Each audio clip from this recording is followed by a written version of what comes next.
Gavana Joshua Irungu arathingata aikari a gĩcigo gĩkĩ gwĩkĩrĩra ũrĩmi wa mũtukanio nĩguo kũhota gwĩtiria moritũ marĩa maumanaga na ng'aragu.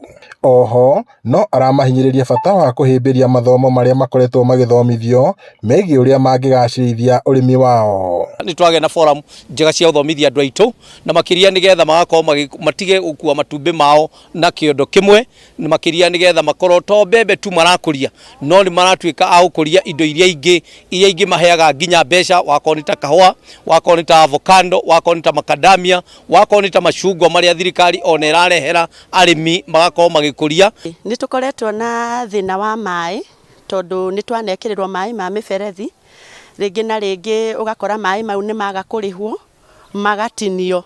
Arĩtie arĩ mĩena ya Rũmũrũti na Supiri hĩndĩ ya mĩhang'o ya kũheana matangi ma gũtega maĩ ma mbura, ũteithio ũrĩa ikundi cia atumia ikoretwo igĩteithĩrĩrio ũnyitanĩri-inĩ na thirikari ya kaunti. Nĩ tabarĩra ĩgathĩrĩirio nĩ arĩa magunĩkĩte, makiuga matangi maya nĩ mekũmateithia kũnyihia gĩtangĩko kĩrĩa makoragwo nakĩo gĩa gwetha maĩ. Nĩ twarĩkanĩire atĩ nĩ tũkwambĩrĩria mũrandi wa kũhe atumia kana mĩciĩ ũngĩ na ũngĩ 50,000 na nĩgetha mateithĩke na itangi rĩa maĩ, mahote kũgetha maĩ kuma nyũmba-inĩ ciao, na nĩgetha manyihanyihie rũgendo rwa gũthiaga gũcaria maĩ kũndũ kũraihu, manyihanyihie mĩrimũ ĩrĩa yumanaga na ũhoro wa maĩ. Nĩ tũrona matangi maya na maitho maitũ na nĩ tũrakena tondũ mũthĩ nĩ tũkũinũka namo.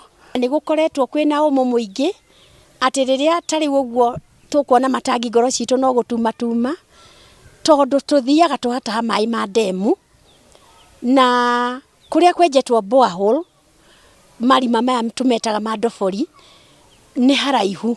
Matangi maya no mekũmateithia kũgĩa na maĩ mangĩrĩma ũrĩmi wa gũitĩrĩria mĩmera maĩ na ũguo kũgĩa na ũmatho makĩria. Ngiribota Inooro TV kuma itũra rĩa Supiri Ormoran, gũkũ nĩ kaunti-inĩ ya Laikipia, njĩtagwo Peter Mwangi.